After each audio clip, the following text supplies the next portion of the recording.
places owned by China. They're building these massive plants, and they think they're going to sell their cars into the United States because of these people. What they have given to China is unbelievable. But we're not going to let that. We'll put tariffs on those cars so they can't come into our country, because they will kill the United Auto Workers and any auto worker, whether it's in Detroit or South Carolina or any other place. What they've done to business and manufacturing in this country is horrible. We have nothing because they refuse. You know, Biden doesn't go after people because supposedly China paid him millions of dollars. He's afraid to do it. Between him and his son, they get all this money from Ukraine. They get all this money from all of these different countries. And then you wonder, why is he so loyal to this one, that one, Ukraine, China? Why is he? Why did he get $3.5 million from the mayor of Moscow's wife? Why did she pay him $3.5 million? This is a crooked administration, and they're selling our country down the tubes. President Trump, thank you. Thank you. We'll be right back with closing statements from both of our candidates. An historic night, this ABC News presidential debate from Philadelphia. Back in a moment. All right. I apologize for that little error with the pocket section in the corner. I was trying to save this video so that way afterwards I could probably do a fact-checking video for the video after the debate. A couple of notes I want to hit on. I know this has been a very long stream. I think this is the longest stream I've ever done, and I'm actually really enjoying this. It's been, I think, months, if not years, since I've done a stream just on my own. So I'm really happy that I'm able to do this. Couple points. First of all, I do think, I know there were some people texting me and some people on Twitter who were also asking me a little bit about my thoughts about the moderators. Personally, I think the moderators are doing pretty good. I can safely say that the moderators are doing a lot better than was to be expected, especially given the Biden versus Trump debate. There was no moderation, very little moderation or fact checking that occurred during that debate. And I think that was absolutely reprehensible. So I'm very glad to see in this case that they are actually upholding the principles of informed debate, not just rambling for appeals to partisans. As for the timing of the statements, yeah, I think Trump's going over a little bit. I have to go back and check through each and every moment, but generally speaking, Trump's going over a little bit. I think it's hurting him more than it is helping him. And I think Kamala is being very good with being able to just directly state her case within the allotted time and answering most of the questions pretty directly as to what you can expect from these kinds of things. As for the climate change thing, honestly, I understand that Harris's position is that she has to balance the oil production issue because Pennsylvania has a pretty strong oil production, just oil and gas sector. So I'm not too surprised that she pushed that position and pushed that she was going to support that kind of thing. But she also has been able to balance that with green energy and things like that. So I'm very pleased that she's able to balance that. I would like her to be more inclined to say green energy is the way, but you can't win everything. So I'm not too worried about that. Obviously, the "you're not black, you're Indian" stuff, I covered this on my website. It's just blatant racism. It's a simple-minded con man looking at a woman's race and assuming he has the credibility, the understanding, and the reason to be able to communicate her conditions at better than she can. It's just arrogance. It's the same arrogance that led him to run in 2016 and assume that it would be rigged against him, even though he won. It's the same arrogance that caused him to run in 2020 and assume that it was rigged, and consistently upholds this idea that it was rigged, even though over 60 court cases suggest otherwise. As for the issue with the Russia-Ukraine thing, Trump's answers were just utterly reprehensible. I know I've been using sort of the captions to try and contextualize things without interrupting too much. But the big thing here is millions of people from Ukraine have actually fled as a result of Russia's war of aggression. If you go to some of my videos in 2022 talking about Russia's invasion and some of the people defending it, you'll see that Putin himself does not believe that Ukraine is a legitimate country. And if you look up the Budapest Memorandum of 1994, the Russians actually promised to recognize and respect Ukrainian sovereignty if Ukraine handed over some of the nuclear material they had left over from the Soviet Union. They have violated that twice now, in 2014 and in 2022. So the idea that this war is going to be negotiated or in any way handled by Donald Trump's supposed business acumen is just absurd. This is a war of aggression that needs to be met with force, with the support of the United States and all of its allies. And Kamala was absolutely right to respond in that way and make the point that no amount of dithering, appeal to dictatorships and the like will actually solve this problem. So I'm very impressed. Let's see. I will say the issue I had with her approach to Afghanistan. Generally speaking, I think she handled that question all right. I think it was never going to be an easy one just because of the loss of life. I think that's a very difficult thing to deal with, especially with just how many people died and just how difficult that removal was. Trump didn't handle it very well either. He ignored his own responsibility in the timetable and blamed them for ignoring the ridiculous standards that he set when he was negotiating with the Taliban and just basically sidelining the Afghan government. So overall, I think this debate is going very well for Kamala. It's not a blowout. I mean, there's always going to be weak points and things like that that you can expect. But overall, I think Kamala has effectively won this debate. Obviously, there are still closing statements, but thus far, I would not be surprised if Harris wins this debate and sees a polling boost because of it. Two very different visions for our country. One that is focused on the future, and the other that is focused on the past, and an attempt to take us backward. But we're not going back. And I do believe that the American people know we all have so much more in common than what separates us, and we can chart a new way forward. And a vision of that includes having a plan, understanding the aspirations, the dreams, the hopes, the ambition of the American people, which is why I intend to create an opportunity economy, investing in small businesses, in new families, in what we can do around protecting seniors, what we can do that is about giving hardworking folks a break and bringing down the cost of living. I believe in what we can do together that is about sustaining America's standing in the world and ensuring that we have the respect that we so rightly deserve, including respecting our military and ensuring we have the most lethal fighting force in the world.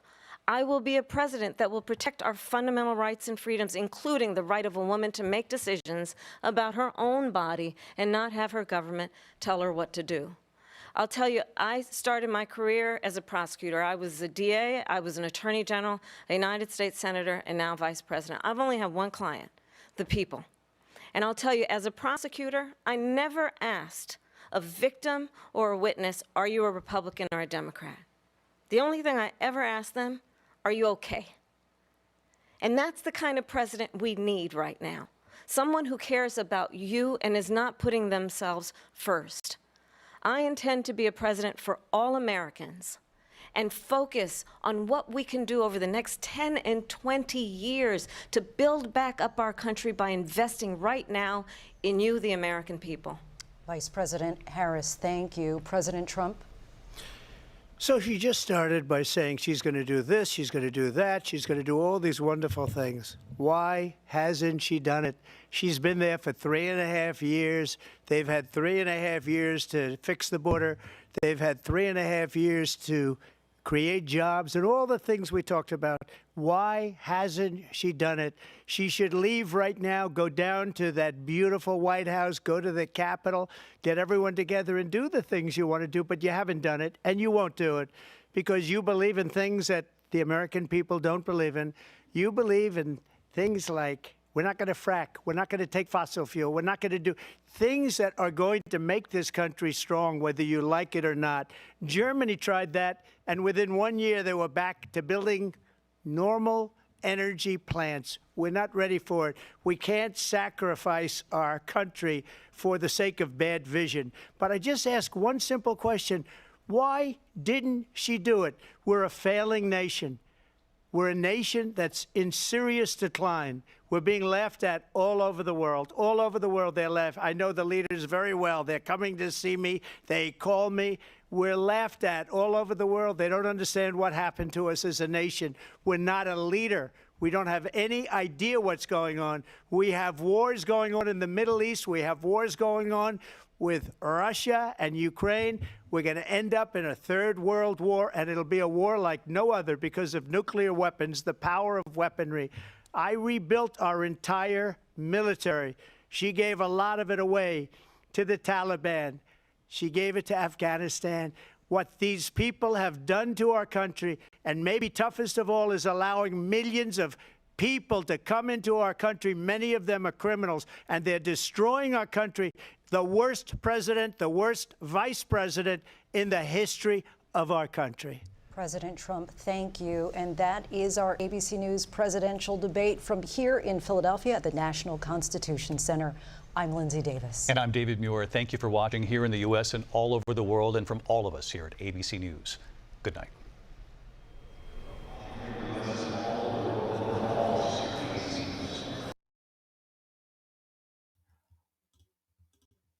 Alrighty, that was the debate. Okay, so aside from some technical difficulties, again, it happens.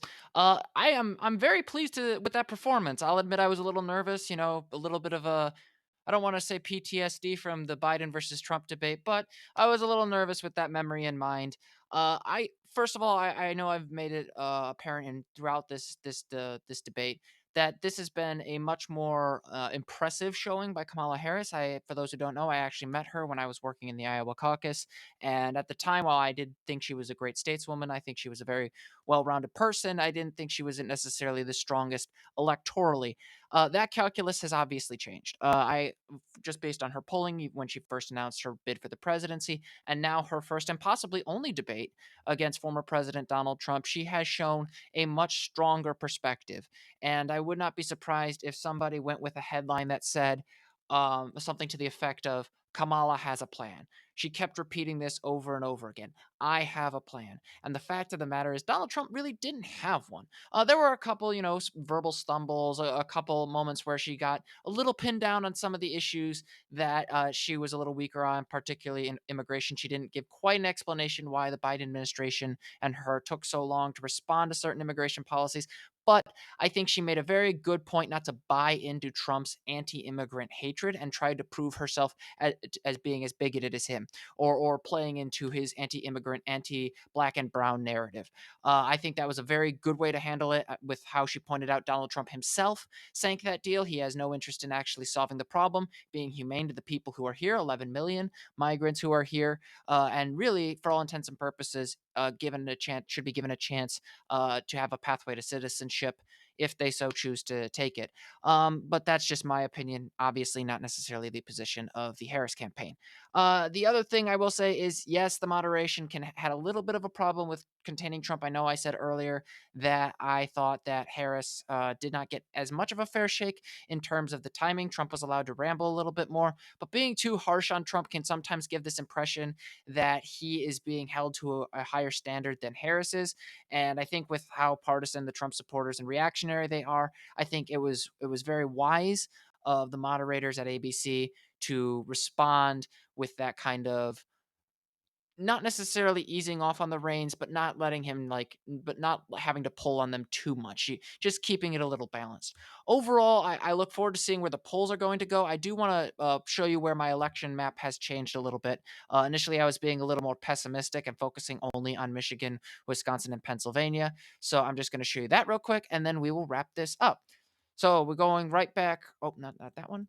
So we're going right back to the 220 to win. There was some polling I didn't get a chance to go over with Nevada and North Carolina. There was actually a Quinnipiac poll that showed that Harris was actually leading by 3 points in North Carolina, although I will still say the polling averages suggest that it is tied. But with the debate, here's where I think the election is right now. Elect in Michigan, Wisconsin, and Pennsylvania, I will safely say that those are lean Democratic states. I won't say that they're likely Democratic states because, again, there are polling errors, and we have seen over exaggerations in previous elections, such as 2016, 2020, and 2022. So we have to take that into consideration. Nevada, there was some polling that I saw, and I don't have the full amount of time to go into it as much, that suggested that Harris has a slight lead there, and I wouldn't be surprised with her debate performance tonight that if she were to see a polling boost, that would actually put her at least a point or two above Donald Trump. Again, this is all tentative. This could change. There are still 56, 55 days out from the election, and there are so many different stories that could come out, and Harris could make mistakes. But overall, I think Kamala Harris made the right decision in how she handled this debate. She handled it very well. The people who were advising her hit all the right points. I think that overall, Kamala Harris has won this debate. Let me just stop sharing screen. To complete this, I just got to say, first of all, thank you all for watching. I really appreciate it. If you guys want to see more in-depth pieces before I release videos, you can check them out again at theprogressiveamerican.com. That's theprogressiveamerican.com. You can find it in the links in the bio on this channel.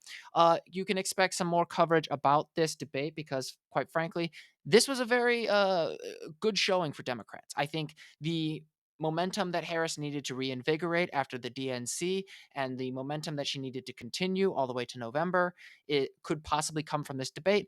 Obviously, this debate isn't going to just decide it outright. There's always multiple factors. But if anybody were to make a final conclusion about how I see this debate, it's that Kamala Harris has a plan and Donald Trump doesn't. So again, thank you very much for watching and have a wonderful day.